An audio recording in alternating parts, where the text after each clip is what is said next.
All right, so guys, thank you so much for sitting down with me. I absolutely love the movie. So in the movie, there's so many twists and turns and stuff like that. Can you just talk about your initial thoughts when you were reading the script for the first time?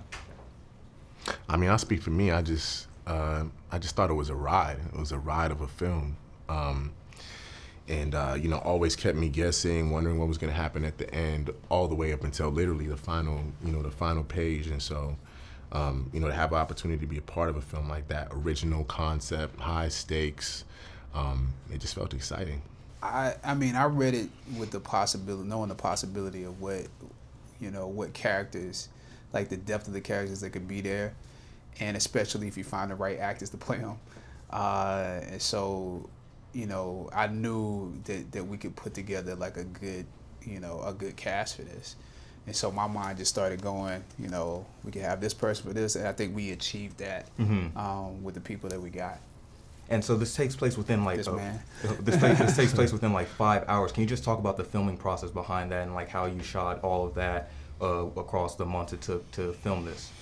The hardest part is that it was all at night. Okay, yeah. You know what I'm saying? Like it was pretty. I would say that 90% of our filming was at night, and that means that you're not ever sleeping on a regular schedule. So it took me months to get back to normal. That's literally the hardest part of this movie is that with all of the running and physicality. Yeah, that you're not on your normal sleep schedule. You never get used to that either. Like you never get used to starting work at 4 o'clock in the afternoon and then getting home at like 7, 8 in the morning when other people are leaving for school and work, and you're like, you're being way too loud for me right now. Because your body clock, like even if you have, at a certain point, if you've been up, once you're up for 2 weeks straight, your body clock knows like, you're not gonna fool me with these blackout curtains. Right.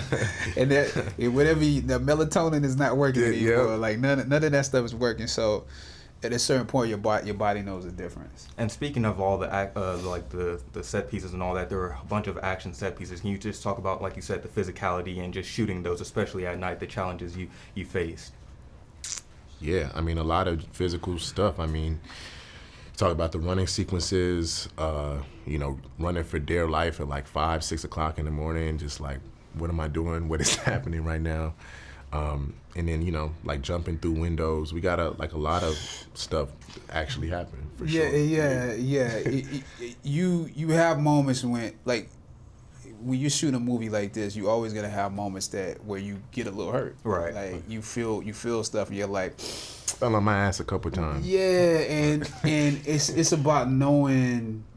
A lot of times it's about knowing when you have it. Like don't tempt fate. And so the hard part sometimes is like getting people to stop. Like you know what I'm saying? It's just knowing when to hold them, when to fold them. Like that's key. All right, well, thank you guys so much for sitting down with me. I can't wait for people to see this movie. It was so, like I said, so many twists and turns I really didn't see coming. I really enjoyed it. So thank you guys for sitting down with Geeks of Color. Appreciate you, man.